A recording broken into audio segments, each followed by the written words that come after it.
Right now, two big breaking news stories. The savages ISIS executing dozens of Christians in Libya. And right here in the United States, 6 terrorist suspects, Americans under arrest, accused of trying to join ISIS. On the record is investigating, but first, ISIS executing again. A 29-minute video appearing online showing the terror network targeting and slaughtering dozens of innocent Ethiopian Christians. Vicious ISIS operatives are heard telling the hostages to convert to Islam or pay a tax.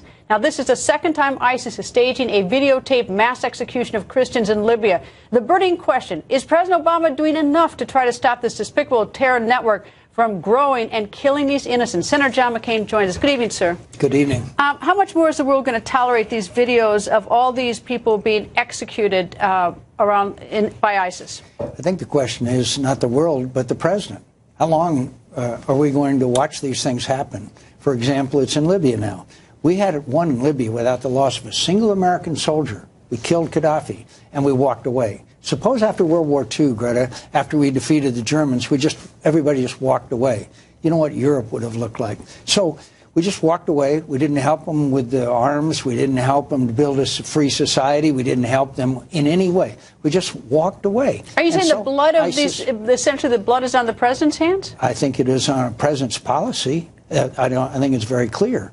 I think that when you have a chairman of the Joint Chiefs of Staff that says that Ramadi, the capital of Anbar province, the heart of where the Sunnis live, that it doesn't matter if that city, you saw the pictures of the 10,000 or so people or more that had to leave, that it doesn't matter when we had 187 U.S. soldiers and Marines killed in the battle for Ramadi in 2006, 2007, 1,150 wounded.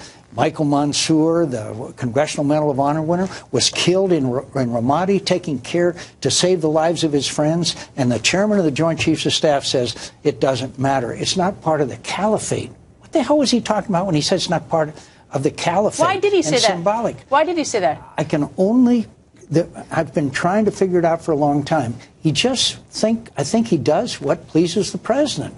It doesn't make any sense to say it doesn't matter if the capital of Anbar province falls to ISIS and call it the caliphate. Okay, I said, how long is the world going to tolerate this? You said it's really how long is the president going to tolerate? But I don't know. I mean, when you wake up on a Monday morning, there's a 29-minute video of more people being beheaded and shot. Did you see 60 Minutes piece on the sarin gas attack in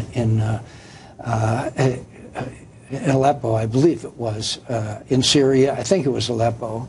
The horrible little children writhing in death throes because Bashar Assad dropped sarin gas on them. And what did this president of the United States do? Again, he walked away. Why? Why? Leading from behind. He doesn't believe America's an exceptional nation. He believes we're just like every other. Doesn't want to get involved. 200,000 people slaughtered. Millions are in refugee camps, all of whom blame us. And by the way, we are sowing the wind, and we're going to reap the whirlwind in these refugee camps. And this president walks away. Every American should see that documentary that was on 60 Minutes last night. I'm telling you, it will make you physically ill. I know, but when we see these horrible videos of these people in jumpsuits, or whether it's a Jordanian pilot being burned alive by ISIS or whatever it is, I mean, it's day after day after day. And, you know, what I'm wondering is, are the American people getting so desensitized to this stuff? People that are doing it are the JV. By the way, the American people are not desensitized. More and more of them think we have to have boots on the ground to try to stop this. And by the way, they're not talking about 82nd Airborne, and the president always sets up this straw man. Oh, there's those, i.e. me and Lindsey Graham, that want to send in thousands of troops. We don't. We want to give them forward air controllers. We want to give them training. We want to give them intelligence information. We want to give the Ukrainians just weapons to defend themselves. Well, why does he help the Ukrainians? Why does he help the Ukrainians?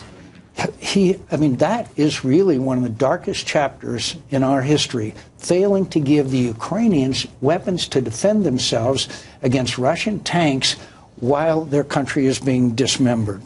I am so upset about this. This world is on fire now, and this brings me to Lindsey Graham and what the key issues are going to be in this primary. Which are? Which is, I mean, he knows them better than anybody, and he can articulate our challenges. But more importantly, how could you possibly, as you're the chief military officer in the land, say that it doesn't matter if ISIS takes a place where we sacrificed 187 brave young Americans, one of them the Congressional Medal of Honor. Do you think it was just a slip by Dempsey? You can show the clip to our viewers. It's so appalling. Show the clip to our viewers and see if. But also, by the way, again, why is ISIS in Libya? Because we weren't there. But also, it's because people are being attracted to the view that ISIS is winning. Now, the president will say they're losing. The chairman will say they're losing. They're not in the eyes of these young people that are being recruited over the internet here in the United States as well as Europe. Senator, thank you. And I want all the people who have lost loved ones or been injured at Ramadi to know that we do appreciate everything they did. It's not insignificant to the rest of us. Anyway, thank you, sir. Thank you, Greta.